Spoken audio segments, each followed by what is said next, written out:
ડાંગ જિલ્લાના સાપુતારા ઘાટ માર્ગમાં આજે વહેલી સવારે 4 વાગે ગંભીર અકસ્માત થયો હતો. નાસિકથી આવતી એક ખાનગી બસ 35 ફૂટ ઊંડી ખીણમાં ખાબકી હતી. સર્જાયેલા ગોઝારા અકસ્માતમાં 5 યાત્રાળુઓના કરુણ મોત નીપજ્યા હતા, જ્યારે 45 લોકો ઘાયલ થયા હોવાની માહિતી મળી છે. ડાંગ જિલ્લાના સાપુતારા ઘાટ માર્ગમાં આજે વહેલી સવારે 4 વાગે ગંભીર અકસ્માત થયો હતો. નાસિકથી આવતી એક ખાનગી બસ 35 ફૂટ ઊંડી ખીણમાં ખાબકી હતી, જેમાં 5 લોકોના મોત થયા છે, જ્યારે 45 લોકો ઘાયલ થયા છે. સાપુતારાથી 2.5 કિલોમીટર તરફ જતા રસ્તામાં માલેગામ ફોરેસ્ટ ગેસ્ટ હાઉસની સામેના ઘાટમાં નાસિક તરફથી આવતી ખાનગી બસ 35 ફૂટ ઊંડી ખીણમાં ખાબકી હતી. આ બસમાં 50 લોકો સવાર હતા. ઘટનામાં ઈજા પામનાર 45 મુસાફરને શામગાન સરકારી હોસ્પિટલમાં સારવાર અર્થે લઈ જવામાં આવ્યા છે, જેમાંથી ગંભીર રીતે ઈજા પામનાર લોકોને આહવા તેમજ સુરત રિફર કરવામાં આવ્યા છે. અકસ્માતની જાણ થતાં પોલીસ અધિકારી તેમજ એડિશનલ કલેક્ટર ઘટના સ્થળે પહોંચી બચાવ અને રાહત કાર્ય હાથ ધર્યું છે.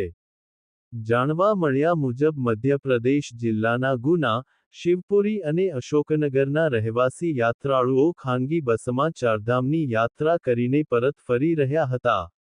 બસ 35 ફૂટ ઊંડી ખીણમાં ખાબકતા બસનો બોગડો બોલી ગયો હતો.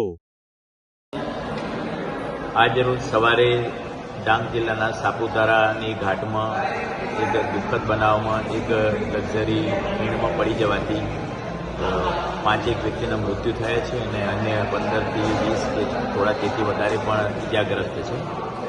સવારે લગભગ 4:30થી 5 વાગ્યાની આસપાસ આ ઘટના બની છે.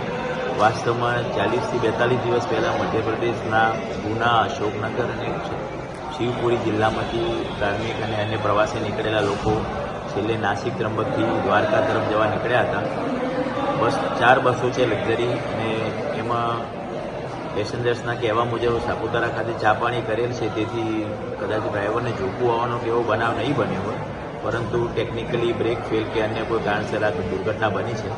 શામગાન પીએસસીમાં શામગાન તથા આજુબાજુના સાકરપાતર, ગલકુંડ અને સાપુતારા પીએસસીનો મેડિકલ સ્ટાફ અત્યારે સંપૂર્ણપણે નિષ્ઠાથી કામ કરી રહ્યો છે અને 15થી ઉપરના પેશન્ટને આવા રિફર કરે છે. બાકી અન્ય 20 જેવા પેશન્ટની પ્રાઇમરી ટ્રીટમેન્ટ અત્યારે અહીં ચાલી રહી છે. જેમ જેમ આવશ્યકતા જણાય તેમ પ્રમાણે પગલાં રહીએ. અકસ્માતને લઈને સીએમ ભૂપેન્દ્ર પટેલે અધિકારીઓ પાસેથી આ સમગ્ર મામલે માહિતી મેળવી હતી. કુલ 16 જેટલા ઈજાગ્રસ્ત મુસાફરોને હોસ્પિટલ ખસેડવામાં આવ્યા હતા, જેમને જોવા માટે ગૃહ રાજ્યમંત્રી હર્ષ સંઘવી પહોંચ્યા હતા.